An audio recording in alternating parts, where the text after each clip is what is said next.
So in our first iteration of recorded trainings, it was a lot more passive. We were doing the best we could with the knowledge and tools that we had at the time. But some of the feedback is, we definitely want more interactivity and more engaging content to keep your attention, and keeping that short, right? Like 30 minutes or less is probably the best for recorded content. So moving forward, I think that's going to be a larger component of it, because I think that's how adults learn best, and it's easier to stay engaged in that way.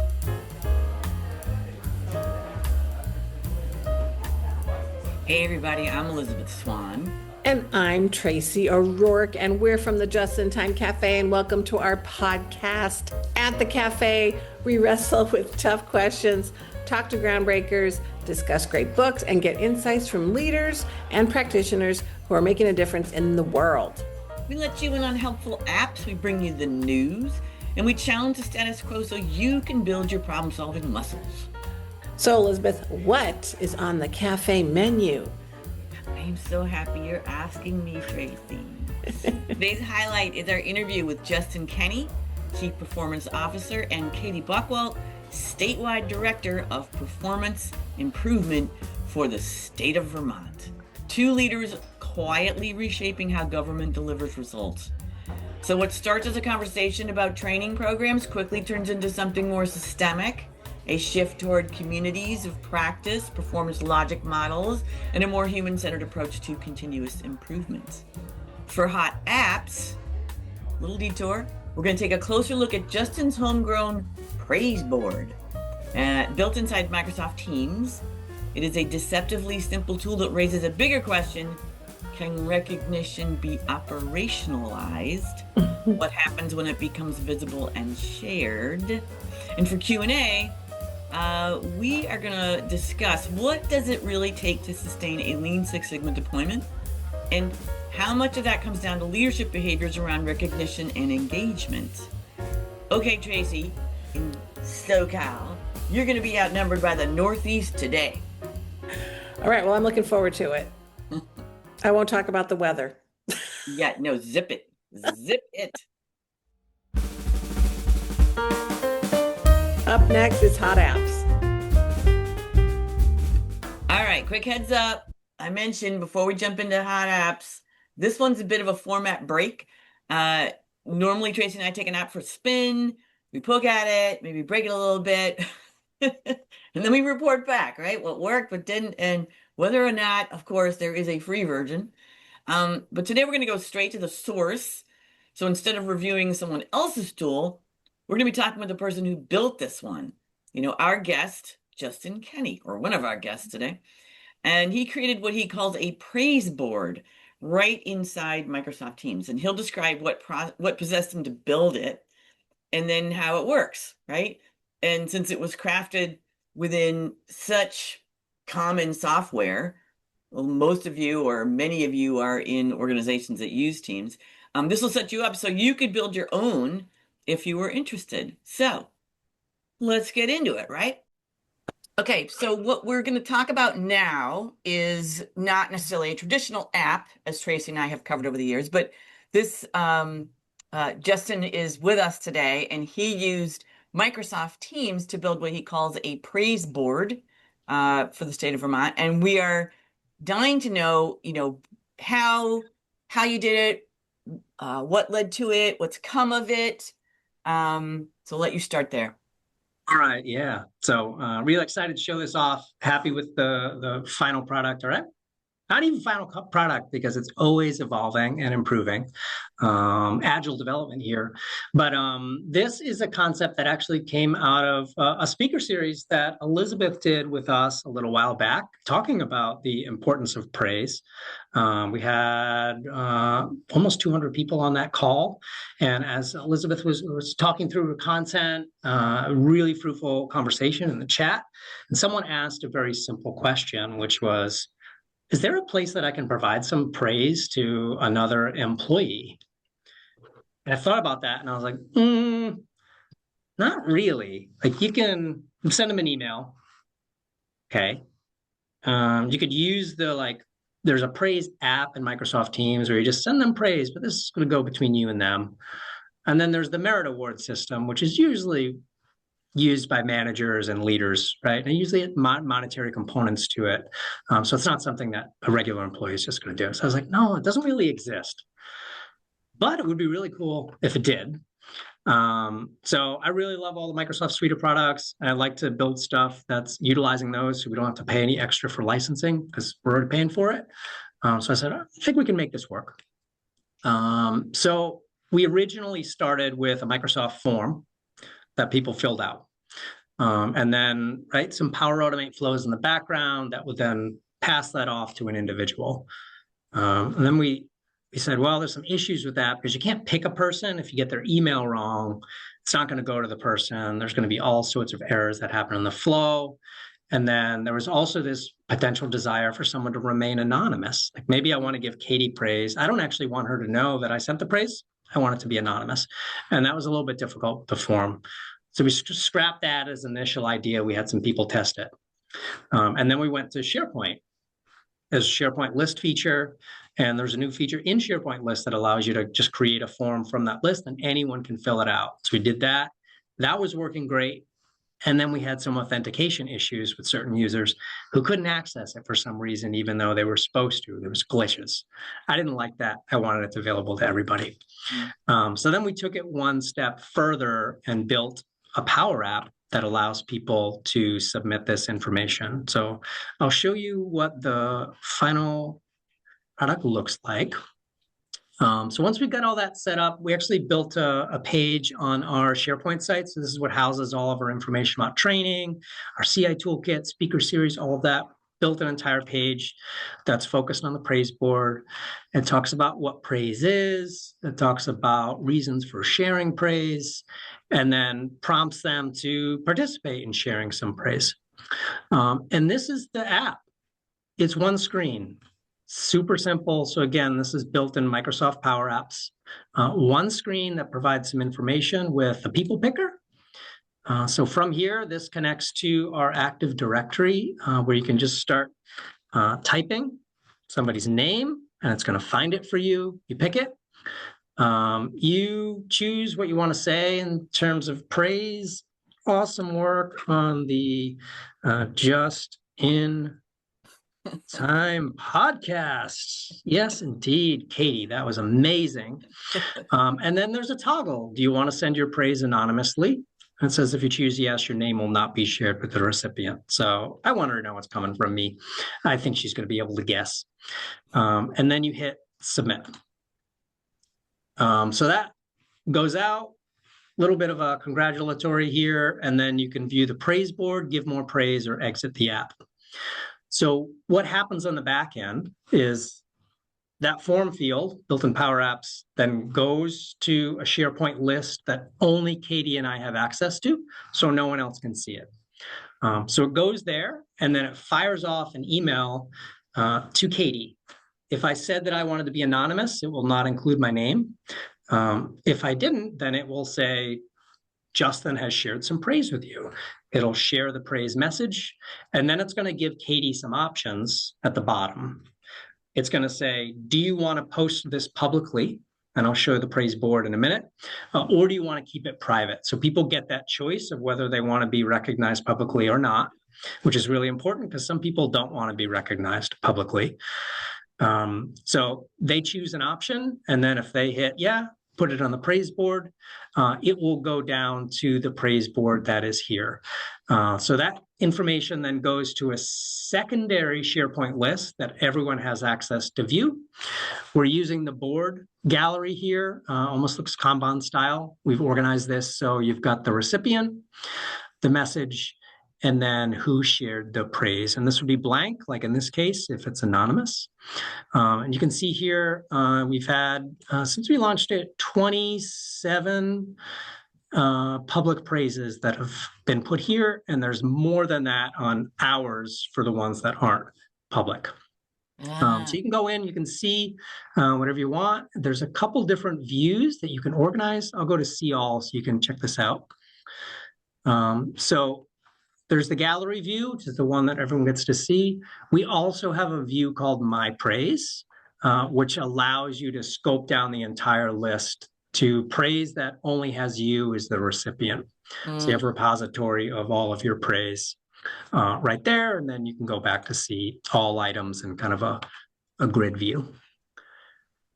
But yeah, that's how it works. People like it. We wanted to keep it very, very simple. And again, we went through a couple different iterations. We learned, we tested, things didn't work, tried something new. And it's great to be able to do all of this within the Microsoft suite. Didn't require any massive coding or development work. We were able to stand this up very, very quickly and then get it out to the entire organization. Like the tech whisperer strikes again. That's your. So I love that aspect of being able to have praise be public or private. And it sounds like you said the ratio is more private. Yeah. Part of it might be people don't take action on the email. So if they don't take action, we do nothing. 30 days goes by, it times out, and then it just stays private. So that could be it. People don't take action on that. But there are some that click, I don't want it to be public. Yeah. What a cool thing. This is great. Thank you for describing this. You let me know it happened kind of shortly after the speaker series. And I just love that that was an outcome. And I think you had a discussion at a community of practice after that happened. Oh yeah, you just said that someone said, well, how would we do that? What's an easy way to do that? So, and yeah, there are some, simple ways, but you've again kept it simple, but made it accessible and given it just enough versatility, right? Stay, make it public or just enjoy it yourself. Thanks for the impetus. Appreciate that. Thank you so much for sharing that. This was a good twist for an app review. And yeah, I think I'm going to come back to you regularly for apps, Justin. I suspect you are a fount of technology at this point. You are having way too much fun. Oh, we should share our Power BI dashboards at some point. I love our Power BI dashboards. Well, then I'm make a note and you're coming back. I'm Elizabeth Swan and you're listening to the Just in Time Cafe podcast. In a short while, you'll get to hear our interview with Justin Kenney and Katie Bockwoldt. This is a return trip to the cafe for this pair since they gave a record-breaking webinar about their No Belts continuous improvement program in the past, which you should check out. Up next, it's Q&A. Today's question is, what does it really take to sustain a lean Six Sigma deployment? And how much of that comes down to leadership behaviors around recognition and engagement? And Tracy, I know you've got opinions about this. So what have you seen that truly helped sustain a deployment? Well, this is opening a can of worms, I feel like, because there are so many things to think about with successful deployment or unsuccessful deployment. And a huge part of that is under the narrowly scoped leadership behavior section or category, if you will. But in a nutshell, one of my favorite quotes that I share a lot with my green belts is from a book called Boundaries for Leaders by Dr. Henry Cloud. And in that book, he shares one of my favorite quotes, and it's, culture is created by what is promoted and what is tolerated. So if we promote CI, continuous improvement with recognition, and we rethink leadership behaviors around promoting continuous improvement, that falls under the what is promoted category. And, it's interesting because most of the time, if they don't have a CI culture, it's pretty obvious that leaders really aren't doing much to support a CI culture. So there's a direct correlation. And then there's also, and here's the thing, I feel like sometimes behaviors are just hard to remember. Doing behaviors, like people say, oh, I got to recognize people. I'll be sure to do that going forward. Well, if you don't operationalize it, like Justin was saying, or if it's not tied to a process or a habit, it's going to be difficult to remember because most of the time when we have time to remember something, we're pretty tired. So the question becomes, how do we operationalize it? Or in other words, how do we get our processes and habits to help us continue to do the right things, such as recognition and praise? Maybe you can put it on your calendar, or maybe you can put it on an agenda for a meeting to establish some sort of cadence and consistency around praise and recognition. But I feel like recognizing that it's a habit that you need to work towards. I feel like people don't either they don't really come up with that or they forget about it. But I will say as a sidebar that one of my favorite recognition programs was a leader who was in the Washington area. She worked for King County, and she really wanted to promote recognition of removing waste, really. And so she would go around and she bought these little Gumby figures, the little that character Gumby, Mm. and she would recognize people by giving them one of these little mini Gumby figurines. And do you know why it was a Gumby figure, Elizabeth? Uh-uh. Because Gumby has no waste. Oh my God, that is so sneaky. That is so hilarious. And oh God, I can't believe that hasn't spread like wildfire. That is awesome.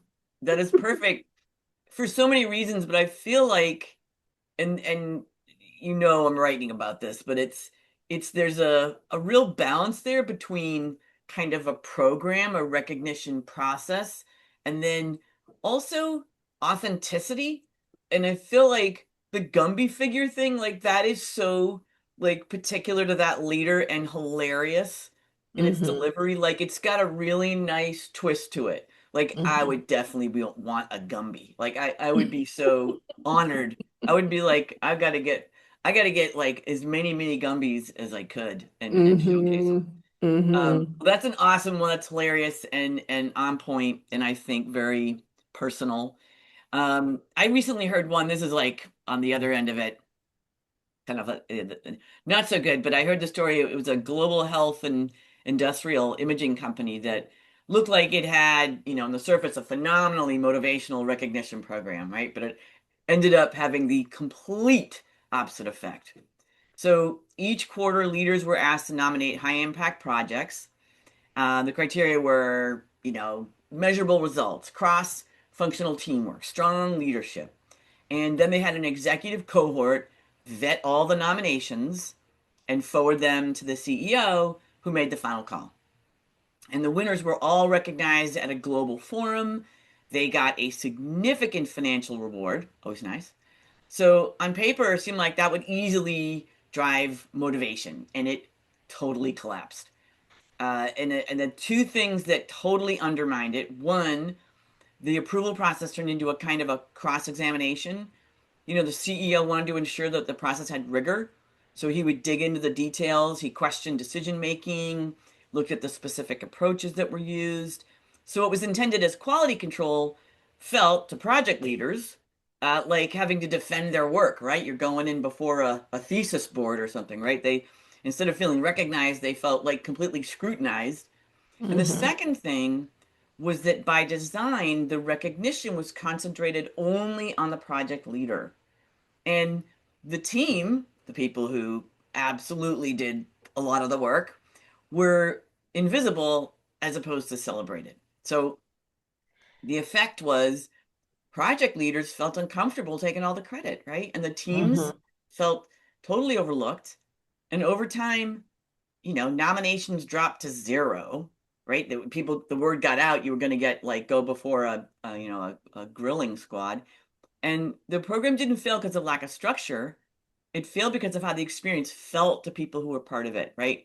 And it Hmm. strikes me as well intended. And you and I both push the people we guide and coach to raise the bar, right? We work with project leaders. We question their metrics. We push folks to dig into the root causes and do their homework and drill into the process. But what happened here was different, and the projects had already been rigorously vetted by an executive leadership cohort.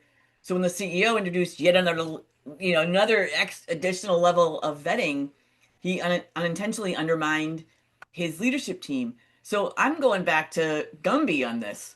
So I think that's one of the eight wastes, right? This is over processing. It's like requiring multiple signatures in a process, right? It puts a drag on momentum.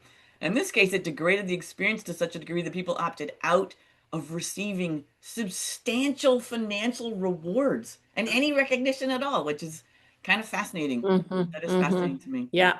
Yeah. Well, there's a lot that's going on, and we could unpack that a lot. But, I kind of felt like in hearing that, the hearing what the CEO is doing, it's really like he kind of forgot what his role was, right? In that instance, he really didn't need to be the scrutinizer. He needed to be the cheerleader and the, showing appreciation and inspiring people to continue, and kind of missed the boat on that. And, I think this is probably something that works really well somewhere. And I think it's kind of paying a nod to the fact that culture is a puzzle. And, when we try things for recognition and praise, it is an experiment. Mm, And, there's so many nuances about, here's what we're going to do for praise or recognition, but the nuances around that mm, sometimes don't work well. So it's really, assessing, is this effective or is this not effective? And do we need to be doing something different? Are we going to stick to this and keep doing it? So I feel like everything is sometimes a cultural experiment when you're trying to, embed these in the culture, and you have to tweak it. It also reminds me, like when you mentioned the financial reward piece, it did remind me of that book, The Surprising Truth About What Motivates Us by Daniel Pink, Drive. And, talking about how motivation relies on intrinsic factors rather than traditional carrot and stick rewards. And sometimes they say when you do pay people for something, it actually demotivates them to do the deed when they're not getting a reward, right? So it mm. actually has the opposite effect sometimes, because they're like, well, I'm not getting a reward this time, so I'm not going to do it anymore. And so, it's just really interesting culturally how these things land and to pay attention to it. So I feel like the best thing you could do is experiment, try things, and really pay attention to what's happening culturally. Is this working? Is it not? Are people put off by it? I think there was one program that I saw. We called it the Paper Plate Awards. This is from this organization, and they would actually literally draw on a paper plate with markers, awards like you're the cherry on top. And it was great. And people loved it. And they would put it in their, in their cubicles. But other people might think that is so awful and it's so cheap. You never know how things are going to go. You're raising a great point, and that book by Daniel Pink, Drive, was so seminal. Like it really brought out that reality in terms of what really motivates people. And Mhm. the other thing you said, which is, hey, paper plates over here, Gumby over here, big financial reward, didn't quite work out. And it's like people saying you can't go to Toyota and then sort of take a snapshot of their culture and bring it back over and implant it into your factory. It's all of a piece, right? It has to be part of your culture, and your culture has to grow its own, right? Maybe Mhm. it's a paper Mhm. plate, maybe it's Gumby. It has to be about that particular group. And I think that's important to remember as you build these, because it has to be a mix. I think uh, it can't be all prescribed is how Mhm. it's Mhm. then it's not authentic. And I think if it's not authentic, it's not worth much. But this Right. is, yeah, this is we're gonna keep talking about this because it's so fascinating. But you're dead on. It's nuanced, and Yeah. you're in Nuanced. charge of the nuance. And I'll just say this last piece and then we can move on. And then there's this whole idea of novelty, right? So do you go with standard? And this is how we're going to standardize and make sure we continue to do praise and recognition. But what about novelty, right? So sometimes Gumby gets boring, man. We've been sending out Gumbies for 3 years. What are you going to do now? Right? Yeah, you know why? Because it's the current best way. It's not the only Mhm. way, and you have to, like every other process, continuously improve it. Exactly. I'm Tracy O'Rourke, and you're listening to the Just in Time Cafe podcast. We host these monthly, so you can go to our page at www.jitcafe.com and hit us up.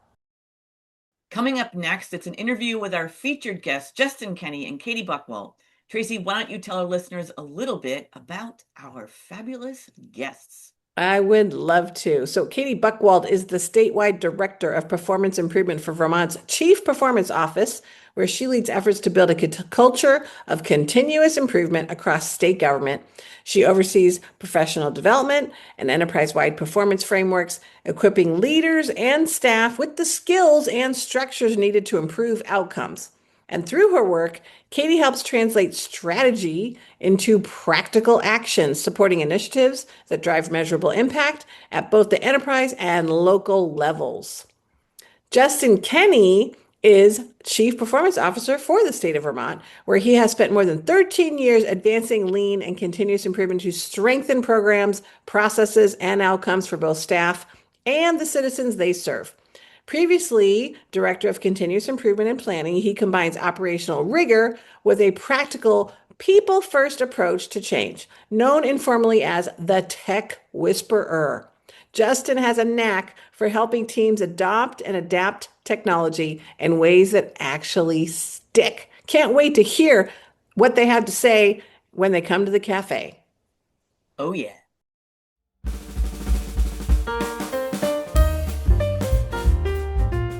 Hello, Katie and Justin. Welcome back to the cafe. Yeah, welcome, guys. The last time you visited the cafe was to run a webinar about how you had opted out of the belt system with continuous improvement, which proved to be an incredibly popular webinar. And we've got this kind of Wayback Machine segment where we've been doing this new year. So we're, I suspect, going to be highlighting that one again. Nice.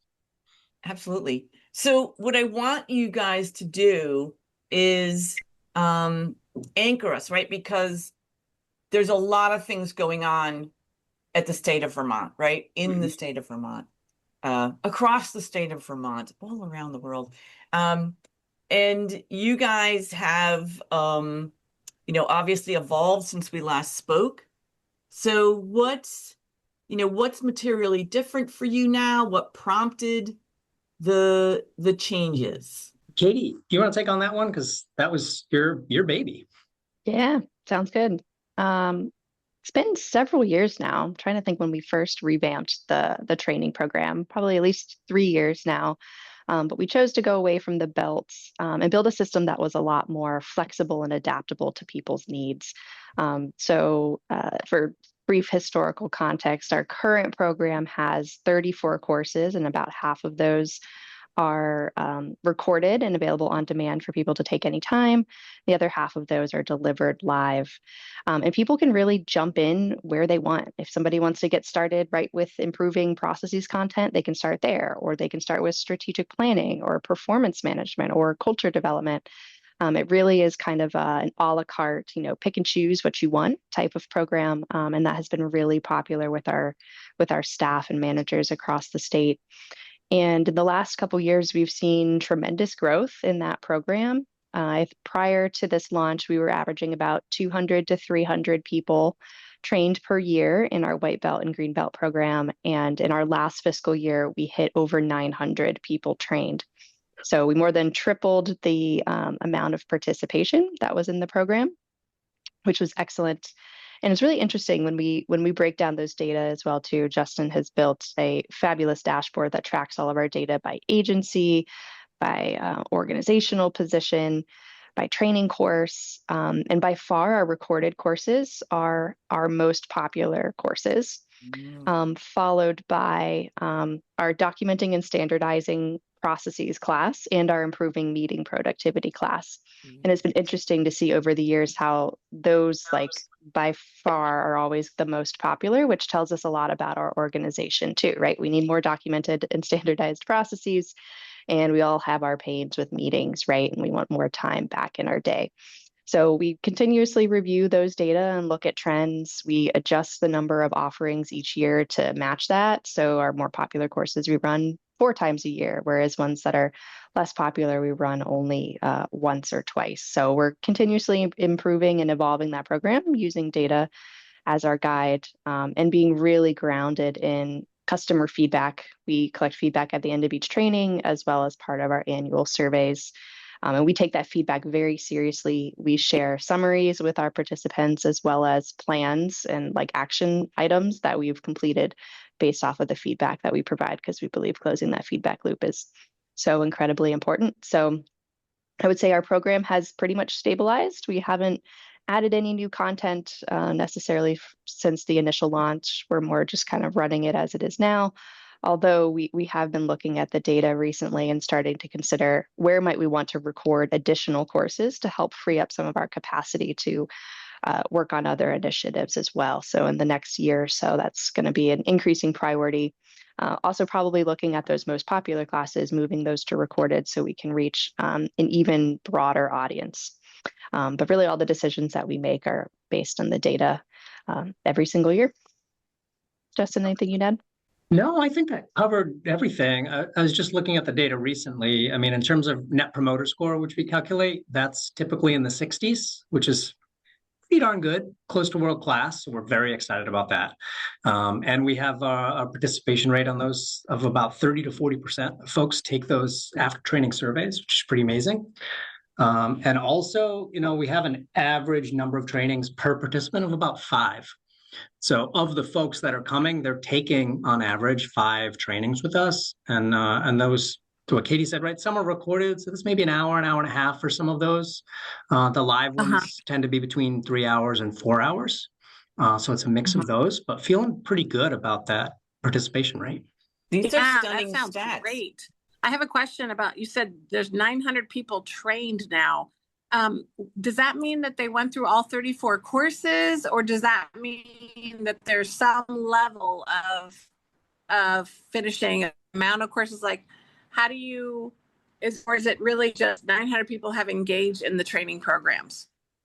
Yeah, great question. So the metric that we calculate year to year is just unique participants trained, and that just means any number of courses. So anybody who took one course is counted there. Justin, do you have the total number of participants? It's closer to like 2,000, 3,000, or 4,000 when we added up across all of the years. So that 900 was just for our fiscal 25. Yeah, we've had about Great. 3,000 people touch our training program over the past couple of years, which the state of Vermont, for context, about 8,000 state employees, more or less, depending on who you're counting. It's about 8,000 state employees. So feeling good about that number. We have, some classes of employees that we found are probably not going to come to our training program. Some of the field-based staff, state police, those, it's a little more difficult for them to take time out, corrections officers, et cetera, right? So we tend to work with more like desk-based employees. But still, like, we feel like we're hitting a pretty good number for a small team. Yeah, that's great. Yeah. I'm wondering, is there anything that didn't go the way you thought it would? Right, in terms of what your assumptions were around the people and the systems you're using? Learning paths, Great Katie. question. What was that, Justin? Just the complexity of the learning paths, maybe. Yeah. So while our course can be navigated in any order at any time, we developed a few different learning paths to serve as like recommendations as to what people might take. On one hand, it's really great to have that as like a goal for people to work towards. Like, yes, I want to get this operational excellence leader certification or advanced problem solver certification. In some ways, that's great because that helps people take more courses. But I think the complexity of managing that in our learning management system has been a bit challenging. It can be hard for people to understand statuses, where to sign up for courses. And I think that's probably more of a function of the system itself, but also we could, take a deep look. If we could go back, say, do we need this level of complexity? Could we just make it as simple as just here are the 34 courses and not necessarily have learning paths? So there are also badges, and I think the badges are a really great level for people. So you can think it's like we have courses, badges, and then learning paths. And if we had probably just stopped at badges, that probably would have been enough to motivate people to take more content without necessarily needing another level of achievement beyond achieving a badge. So if I could go back, I would probably try to simplify the program in as many ways to make it easier to navigate and communicate. And also because as we make changes to the program, then that's more to communicate, right? We probably made it too complex in the beginning. So now if we make changes now, we have change management and communications management around, okay, why did we make more changes? And that's actually kept us from making all the changes that we've wanted to make because we're like, oh, now we're going to confuse people more. So at a certain point, it's good to hit a stabilization point and let people get used to it and not just, while we want to relentlessly improve, we recognize there's a customer management component to that can be challenging. A certain amount of whiplash. Yes, acceptance of the change. Yeah. So I have a question, and this is kind of a segue. You kind of mentioned something you wish you would have done different. So let me preface this by saying that I have a lot of people attempt to design training, and I always get very nervous for them because I feel like they always underestimate how much it takes to develop training, good training. So what would be some of the best practices you've learned, like what has worked for you and the state of Vermont? And, you have popular courses, but in terms of offerings and course development, what would you say are like the top 3 to 5 things that you felt like, okay, these are the things that the guidelines we kind of follow when we develop the training and have created these offerings? I think one thing that was important for us is like being grounded in what our customers want, like what content are people most interested in, and designing around that and understanding your audience as much as possible. For example, our audience really, really likes virtual training. So most of our stuff is virtual or on demand. So keeping the customer at the center. But I'll say what's been hard for me at times in this role is that like I'm not a curriculum developer or training professional like by education. Like I don't have any certifications of this. I don't have a master's in education. So at times I felt like it's been hard to know, like, am I delivering this content in the right way? And that's where our customer feedback mechanisms have just been really helpful for us, because that serves as like our real-time validation is like, yep, people really enjoyed this course. This is working. Or, okay, maybe we need to change out a few of the exercises here or there. So as somebody not formally trained in education, just keeping our people and customers at the center has been really helpful for us. Justin, what would you add? About all the different learning styles. And trying to embed those within how we develop our content and our curriculums, right?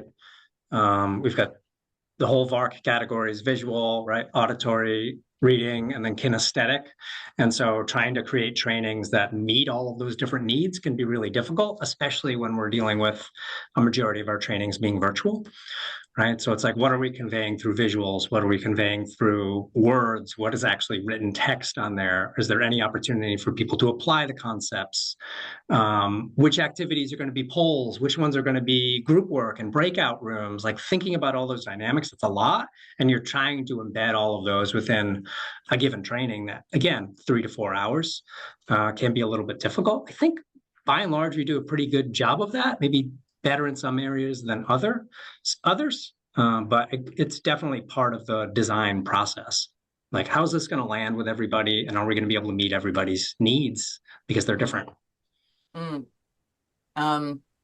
Just out of curiosity, because you just mentioned a few things, do you try to work in, especially with the on-demand versions of your training, a fair amount of checking for knowledge, checking for comprehension? Yeah, great question. So this also takes me back to like, what would we do differently? So when we were recording our trainings, we essentially recorded videos of ourselves in PowerPoint talking about slides. And then every like 5 or 7 slides or so, we would have a quiz or a knowledge check question to serve as the interactivity within it. So the interactivity was relatively limited, and it was more of kind of like watching a recorded webinar of somebody like presenting. And at the time, we didn't really have a lot of deep knowledge or expertise in like professional training development tools like Captivate, Adobe Captivate, and others. So in some of the new trainings that we had been working on recording, we were building those now instead in Captivate. So almost every slide has some type of clickable component, like, expand to explore, quizzes, click to reveal type things to make it a lot more interactive. So in our first iteration of recorded trainings, it was a lot more passive. We were doing the best we could with the knowledge and tools that we had at the time. But some of the feedback is, we definitely want more interactivity and more engaging content to keep your attention, and keeping that short, right? Like 30 minutes or less is probably the best for recorded content. So moving forward, I think that's going to be a larger component of it, because I think that's how adults learn best, and it's easier to stay engaged in that way. Yeah. Tracy and I are both teach at UC San Diego, health, and then the broader university. And during COVID, which is when I got brought in, suddenly everything that was in person was online. But of course, as you've probably experienced, you can't just go, oh, okay, now this is online.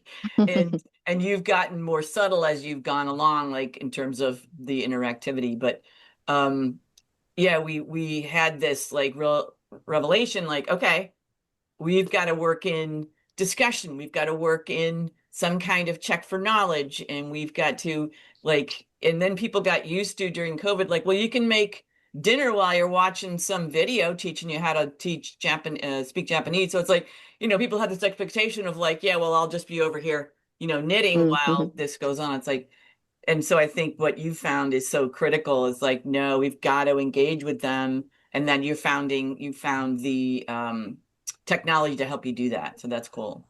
So I wanted to switch and ask about, because you also have a community of practice, right? So I wanted to know sort of what was the genesis of that and what happens there now. Yeah, so we have several communities of practice. I'll talk about our continuous improvement network, and Justin can share about Tech Hub.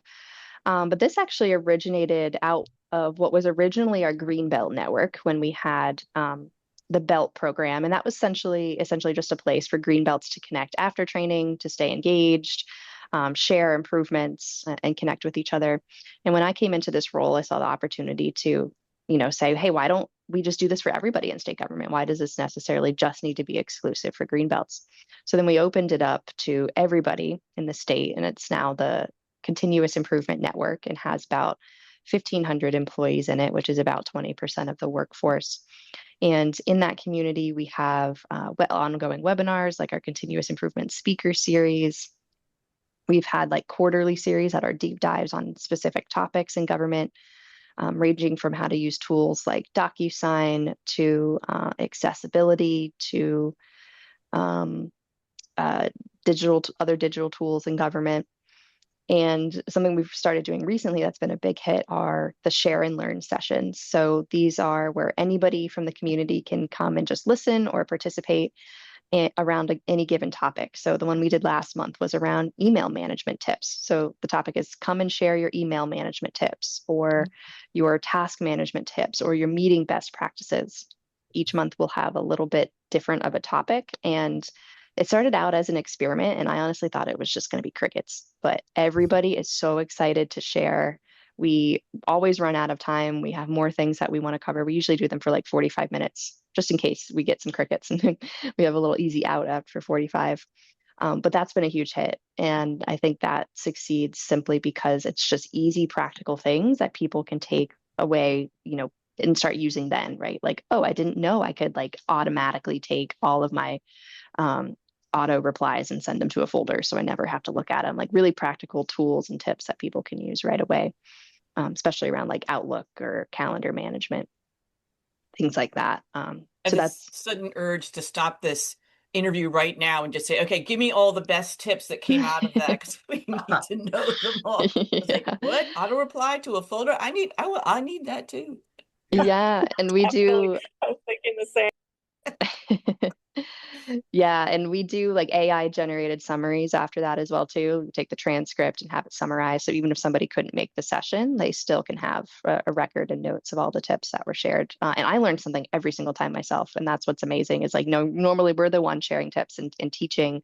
And I'd love to be able to learn from the community because there's so much great knowledge out there. So that's our continuous improvement network. But within that, we also have functional communities of practice around core functional areas in government, such as like grants and contracts, project and change management, community engagement, like cross-cutting things that are happening in all different corners of government. Yet, somebody working on grants and contracts in agriculture is facing similar problems and challenges as somebody in natural resources, but they historically have never had a place to connect. So those communities have been a big hit.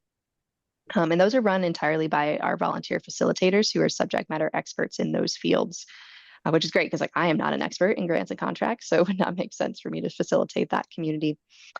So we are a bit reliant on their volunteerism and ongoing engagement to run those. And we have had a bit of turnover in some of our communities. We've had to close a couple of them just because we didn't have facilitators willing to continue to run them. Our financial services and our data management analysis group, we had to close within the last couple of years. But that's okay. We still have a lot of other communities that are running strong, and they're monthly meetings that are just great knowledge sharing spaces for folks in government. And Justin, you want to share about Tech Hub? Yeah, so I should probably also share tech training, which we didn't talk about in terms of kind of new things on the training side. So I'll hit that briefly. But we also do tech training because we saw a gap in what was available at the statewide level. And like our focus on tech training is really about productivity. Folks have these really awesome tools at their disposal. They don't necessarily know how to use everything. We feel like if they did, they could save themselves a heck of a lot of time. So we have a 12-course progression that I run in Excel, teaching the basics of like, here's how you organize your data, to here's how you connect to different data sources and scrape this website, get this data in and do pivot tables and reports and all this stuff. So we've had a lot of success with that. People love those. We typically have wait lists for those courses. We just launched a new SharePoint badge, which is 6 courses, 3 of those recorded, 3 of those live instructor-led with me, teaching people how to use pages and document libraries and lists. We've got another badge probably coming out soon on Power Automate, and then a final one on Power BI. I'd say between the 2 different types of training, I probably prefer the tech training. I love the CI training. I did it for years before Katie and have done it with Katie, but the tech training is so tangible. People walk away with a direct skill. They're like, yep, I can now do a pivot table. I could not do that before. And that feels so good. And I get a lot of great feedback from people that are like, oh my gosh, this has saved me so much time. So I love the tech training for that dopamine hit every time that I get one of those emails from somebody. So in any case, like that's happening. And then similar to what we have on the continuous improvement side with trainings and then these communities of practice, we also have a tech community of practice, which is called Tech Hub. That started around the COVID era when everybody's home and suddenly you got to use Microsoft Teams and nobody knew what they were doing and there wasn't a lot of training available. And we stepped in and said, hey, we've been using Teams for a while now. Let's start doing some training, get people together, talk about this. And so we used to have 2 different teams, one on the Office 365 suite, one on Power Platform side, and we merged them somewhat recently to just make this overarching Tech Hub team. We've got 3,000 people in that network. We have channels for all of the different applications in the Microsoft suite. So people can ask questions about those, like Excel or Outlook. We also have things like DocuSign and Adobe and a few others. But similar to what's going on the CI network, we have monthly sessions that occur. I will do a tech training series, 45 minutes every month on some new thing that's come our way or a topic that people don't know much about. So we just covered quick steps and quick parts in Outlook and Word and SharePoint lists. We've done a lot of other things in the past. We do an open office hours once a month as well. So myself and a bunch of other tech experts from our Agency of Digital Services get on a call and we answer people's questions. I think about it as like tier 0 triage. How do I do this in Word? Oh, I'm getting this error in Teams. Why am I getting that error? The user interface is different. Why is that? And we just get on, we answer these questions for people. They tend to be very well attended. The tech training series is sometimes the last one was 114 people. And then open office hours is like usually 60, 70 people that are hanging on, listening, asking questions. But those have become really great spaces for people to just share what's going on with technology, ask questions, get support, learn from others. I also tend to announce new features that come. Just today, I announced the change to Microsoft Teams with this draggable divider because I want people to know about this new stuff that's just showing up in front of them that they might be curious about. So yeah, it's a really great community. Again, I love the like tangible aspect to it. And I think it's a really great add-on to the continuous improvement work because what Katie and I have found in a lot of our improvement projects is people's ability to dream of what could be better in terms of a future state is sometimes limited by what they know technology can do. And so once we expose them to that possibility, then all of a sudden their minds are open. Oh, we could do automated emails. Oh, we could do this. Oh, our data could go over here. And then now they're starting to dream pretty darn big in terms of potential. That's awesome. Yeah. Tracy, I know Tracy's having a little bit of audio She's If you an want to audio come to open challenge. office hours, Tracy, you Yeah. can join in. Yeah, I know. honestly. Yeah. I mean, But I I'm don't here, want to. but I also love the AI aspect of everything. You know, there's so much coming, and I feel like so many people are feeling like I feel like I'm falling behind, and I'm just excited hearing that you're allowed to and you're offering this kind of stuff because it is so needed in so many places. So that is kudos to you. But yes, I'm having technology issues today. Yeah. And we did, to that point, we did start up an artificial intelligence community of practice fairly recently, like 2 or 3 months ago, because that's the new thing coming. And we wanted people to have a space to talk about it and learn from our director of AI, but like, what are the best practices? What should I be using? What's safe? What's not safe? So yeah, that's been well attended also. It's like, Justin, you've turned into the tech whisperer. So you're really for those only listening, he's whispering now. So I just wanted to touch on one thing before. I'd love to hear about your it's a performance logic model you mentioned. Yeah. That's got me thinking. Yeah, let's just hear about that. Yeah. So, gosh, hard to know where to start with our logic model. I will ask this question. Both of you are familiar with SciPoc? The high level map, not son of Spock, but Yes, indeed. Yes, indeed. That's a logic model, right? It's right. Suppliers, inputs, process, outputs, customers. It's a very simplified version of a logic model. So we have built something similar to that as a framework for programs and individuals and teams to really think about performance. One of the things that we found over time is that people have a hard time with data. They have a difficult time knowing what to track. And when they have measures, which ones are the most important. And so, right, we were like, well, how can we help people with this? There's a lot of different methodologies out there. We've used some of them in the past, like results-based accountability, or there's like OKRs and balanced scorecard and all sorts of things out there. And we felt like they didn't quite fit at all the different scales that we wanted to use them at, whether it's strategic level or like programmatic level or operational level. We also felt like when we look at some of the stuff that's out there on lean and also like PDSA cycles, that falls flat a little bit on the data side. Like Mark Graven has some really great stuff around data, and there's a bunch of other books out there on data. But like when you look at books that are all about PDSA, that like the S part of that is pretty thin in comparison to the rest of the book. There's not a lot of talk about what are you actually studying? What are the right KPIs or the right measures to gather here? So we weren't finding a lot of help in that space either. So we decided to just kind of create our own.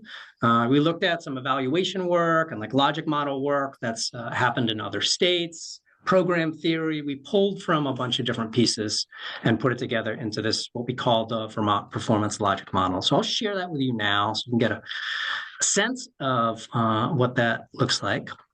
So hopefully you can see that now. And this is a simplified version of it. We have more complicated versions, and I've changed it up a little bit for this presentation. But no, I don't want to leave the meeting. Thank you. So basically, we've got these 4 buckets. So we think about, it could be a process, could be a program, could be initiative. I'll start on the left-hand side here. You usually have a team of people that are brought together to do some level of work. It even could be an individual, but it's usually a group of people. And we have the ability to understand through measurement what the culture of that team looks like and what the capabilities of that team are, right? So this is where like the world of workforce development typically comes into play. We're thinking about engagement, we're thinking about accountability and ownership, clarity, collaboration, improvement, diversity, equity, inclusion, all of those things that exist at the team level that we know, thinking about respect for people, are really important things to be tracking and to be managing, because we want all those metrics to be really, really good, right? So we start our logic model on the left-hand side with people, because we believe that people are the ones that provide the most value in an organization. They're the ones that are doing the work. And that team environment is really important for actually getting things done, And what we found also is when we think about the values of an organization, they typically play out in the day-to-day interactions of a team. So there's a really strong connection here between what's happening at that team level, how we're measuring that, and that connection to values that we've put out there or have espoused, right? So that's the first part of our logic model is let's think about the team. Are we gathering data about the team? Do you understand engagement, collaboration, all of those different components? So if you want to manage a team, you got to have those metrics. You got to know what's going on there. It's really important. And then we move to this next part, which gets into mission, which is the work. And this is where that SIPOC comes in. We're thinking about inputs, we're thinking about process, and we're thinking about outputs. All of those can be measured from a quantity standpoint, from a quality standpoint, from a timeliness standpoint, and a cost standpoint. So we can attach measurement to our inputs, we can attach measurement to our processes, and we can attach measurement to our outputs, right? And that's going to tell us something about the work. And generally, when we're looking at those measures, we're in this like realm of efficiency, which sometimes lean, continuous improvement focuses a lot on efficiency, which is great. It needs to, but it's not the only thing that we really should be caring about. But that is the efficiency space. That's what that data is telling us. How well are we turning inputs into outputs? But beyond that, and this is pretty, I would say it's pretty specific to government or kind of social sector, but outputs are not the end of the line for us. In government, we are attempting to affect some sort of change. So we want something to happen for the better as a result of our work. And this is the results bucket, which is telling us something about effectiveness. So here, we're trying to measure the short, medium, and long-term effect, so change, on either knowledge or skill, behavior, circumstance, could also be status, could also be condition if we're not talking about people like customers and clients, but we're talking about pieces of infrastructure or systems that we manage, right? So there's a whole body of data that we can collect that tells us something about, are we actually making a difference in our work? And then finally, we have this last piece, which we're calling the why. Typically, we use the term outcomes here, but these are conditions that we're tracking that are beyond generally the work of our individual programs, that go away from our individual customers and clients, that are like kind of big trends that we're tracking. So in government, it's metrics around the economy, metrics around the health and well-being of people, water quality metrics, like big data, right? It's like telling us, blinking lights in some cases, hey, there's some conditions here that are not great. Recidivism rates are on the rise. Homelessness is on the rise, right? Health of Vermonters, not going so great. Whatever it might be, these are things that we're tracking, but we don't have individual programs responsible for. But that's really important data to let us know whether we need to respond differently in terms of our programs, in terms of the work that we're doing. And that data we call indicators. Anything in the mission space, either work or results, we use the term performance measures. And then on this values side, we distinguish those as cultural measures. And that's helpful from a lingo standpoint to make sure everyone's speaking the same language. And one thing I will say is hard is that term KPIs gets used a lot. We feel like it gets used in sometimes the wrong spaces. And so we're very intentional when we hear that. We're like, are you talking about trends that we are tracking that we do not have control over, but we care about? Or are you talking about performance measures where we do have some level of influence and control over what's happening? Or are you talking about the people and the work environment and the culture? Right? Because we want to get very specific here because that matters to us in terms of what we might do. So in terms of, I guess, scale on this, right? So we found this works at an operational level. You can get into the work and break down a process into inputs, processes, outputs, take a look at quality, et cetera, all of those things. You can operate at a more programmatic level and ask the really important questions. Are we actually being effective with the things that we're doing? Are we doing the right things? Are we getting the results that our program was intended originally to actually achieve? Yes or no? And we can work at that very high level, strategic level, where we would say, gosh, what do we need to do differently here to get better results? Not about continuous improvement right now. It's not about doing better with the same work. What do we need to be doing differently? Because we're not seeing the changes that we want to see as a result of our programming. For us, it works at all of these different scales, which we really like. And we're constantly refining this as we work with programs, we communicate it more and more. But I'm really happy with kind of where it is right now, and being able to go into kind of any conversation and box things in, right? Or work with teams and be like, okay, you want to develop performance measures. Okay, what are your cultural measures? What are your input measures? What are your process measures? And then out of all of those, what are your priorities? As, let's say, a program manager or a team, what are the main 5 to 7 here that you really want to be focused on, and you're going to track in a dashboard, and you're going to have regular business review meetings around. Yeah. So that's our new logic model. It's what we've been training on for year and a half now, 2 years. Katie, anything you want to add on that from your perspective? Yeah, I really love this as a brainstorming framework with teams because it makes sure that we cover all of our bases, because without being grounded in something like this, people have a really strong tendency to focus on the easy things to measure, right? The bean counting, the number of applications reviewed, the time to review applications, but what are the results of that application process? So we have a tendency to focus on this blue work bucket and count really easy things when we don't have a larger framework within this to operate. So it enables us to make sure we're working in each of these categories equally and not just going to measuring what's the easiest or simplest to capture. That's nice. I also love the distinction between, are you just capturing indicators, or these things we have control over, or you talk about people? So I really love that you've created the buckets to really refine those distinctions. And like Katie's saying, then you can say, okay, that's just in the work metrics.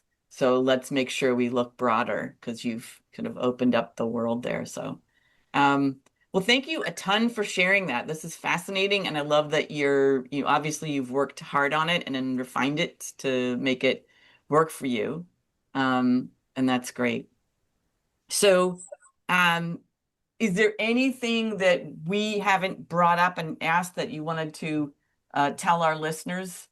I guess since the last time that we've connected, we've also been putting a lot of intentional time into recognition efforts, as that's a really key component of reinforcing a culture of continuous improvement. So last year, we launched a new annual improvement awards from our office.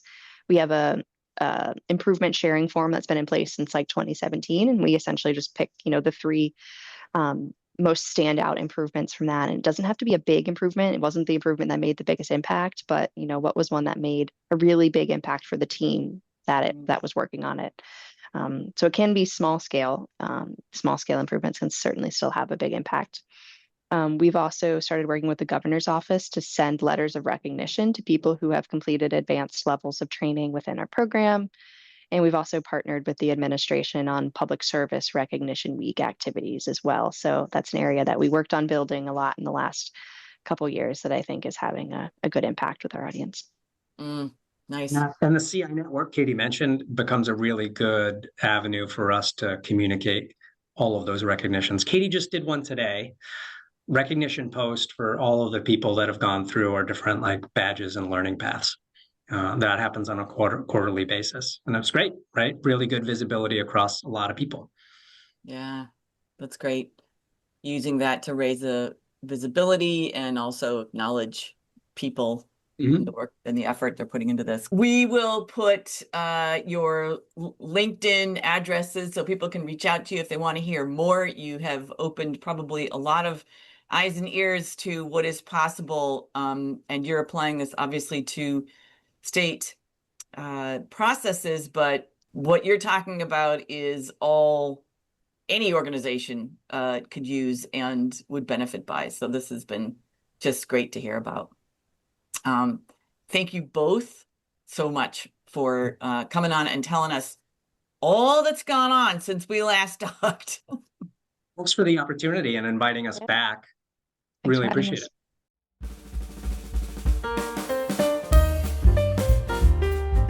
If you're living in or around San Diego, I will be the instructor for the upcoming in-person UC San Diego Greenbelt class starting on May 7th.